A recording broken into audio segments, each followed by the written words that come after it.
G'day, everybody. Welcome to another episode of the Player Spotlight series for the Carlton 2020 off-season. I'm Tez, you know the Pom. We're here again. Pom, we have Lachie Hunter right now, and I'll let you talk a little bit about him, but having his stats in front of me is quite remarkable. What's the go with Lachie Hunter? Well, there's talk that he's stumbled on an extension. There's talk that ever since, the car crash gate, we'll call it, that he's been unhappy with how he was managed. He was thrown into the twos for quite a bit.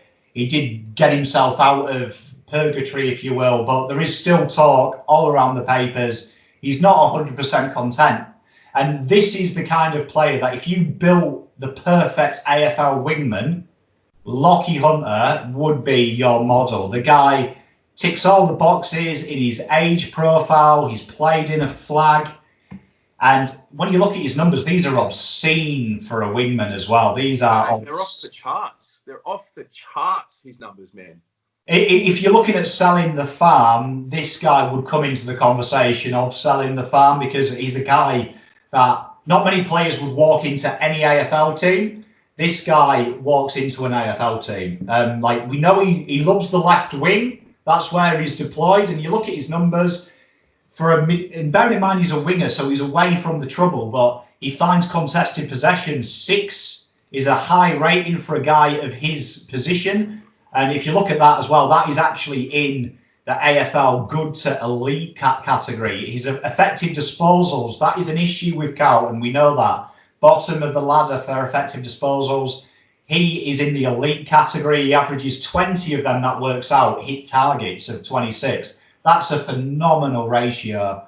And if you just look at his numbers, everything says to you, get this guy in. He's got more shots on. He's rated elite shots on goal. He's a rated score involvements of 7 a game. 7 times a game, he makes something happen that results in a score. This guy is your literal one-dimensional footballer for attacking football. And he's coming from a doggy side that are very similar in how quickly they move the ball as well to us. So it's not like it's a huge culture shock to him in our setup. He would literally be one of them players that walks in and he enjoys it. And incidentally, if you look at his heat map, he would start at centre bounces where Mark Murphy does as well. So he'd be a direct replacement for where Mark Murphy is, which he has come under a lot of criticism this year, Mark Murphy. This is the other end of the Mark Murphy tree. Yeah. No, yeah. I mean, just looking at him, he's played 9 games for the year, average just a hairline under 26 disposals a game in reduced quarters. I remember various games in 2020 where we just couldn't win the ball enough. And I just feel like he's a guy, like you said, let's just say he played tomorrow, he'd slot straight in and he'd just find a way. I don't have any issues in my head anyway. I wouldn't imagine he would have any issues adjusting to the system and whatnot because Teague likes to play on instinct. And this guy seems to have an instinct for winning the ball. And like you said, you look at his age profile, you look at his experience, he's been part of a premiership team.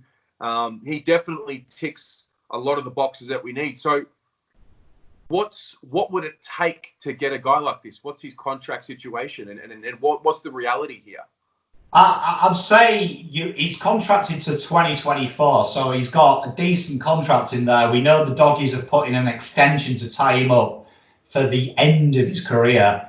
So I would say, we touched on it last night on the live show, that players will probably have in their mind they want to create a longevity. I think this season has told a lot of the AFL footballers things can happen that take away the security of what you think. And it's quite a secure lifestyle up until this year for them. They live in 2-3 year deals. They know 2-3 years time, a bit like LeBron James. It makes sense when you're mid-20s to just sign a 2-year deal and then always maximise your re-signing value.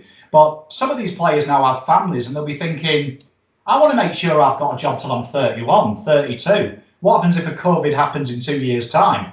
What's next? So for me, if he is slightly unhappy, we know that Teague is a very good player manager. The players come happy. He's going to come at a cost, though, because this guy is top 3 for effective disposals, top 2 score involvements, top 3 for points involved. So, I mean, He's probably going to be a minimum of a first and maybe a second. It could even be 2 firsts. If you were the Doggies, you hold the trump in this trade. If you're the Doggies and you are saying, no, we want a player as well, is that something you could see happening? Do you think that they would part with Lachie Hunter just for a couple of picks? Well, you look at the Doggies, they are going to pick up this year the pick one, old Hagel, who is without a doubt the future key forward. He's the modern day key forward, half Bontempelli, half Buddy. So they'd probably be looking at that way. So you'd probably say Josh Bruce will tide them over because I think he'll have a very similar Max King impact.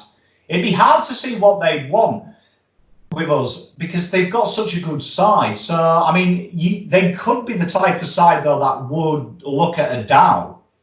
And the reason I say this is they've got the talent to probably feed him into the side the way they want to. They wouldn't have to play him straight away. So you could maybe see a Dow being a make weight in that deal. You could maybe argue that down the back, they might look at someone like a Caleb Marchbank or a Plowman because they haven't got a true lockdown, and Easton Wood is the wrong side of 30. So potentially, we have got them positions down the back as well where we could maybe break up. But would Lachie Plowman, would you take the risk with Caleb Marchbank being 100% fit? So potentially you could look at a player, but we know that old mate Nick Austin, he's been at the Doggies. He will know what they want. So if anyone could do it, he probably has a good knowledge of their list to sell any player to them, knowing the weaknesses and the strengths of their list. But it would come at a hell of a price, Lachlan Hunter.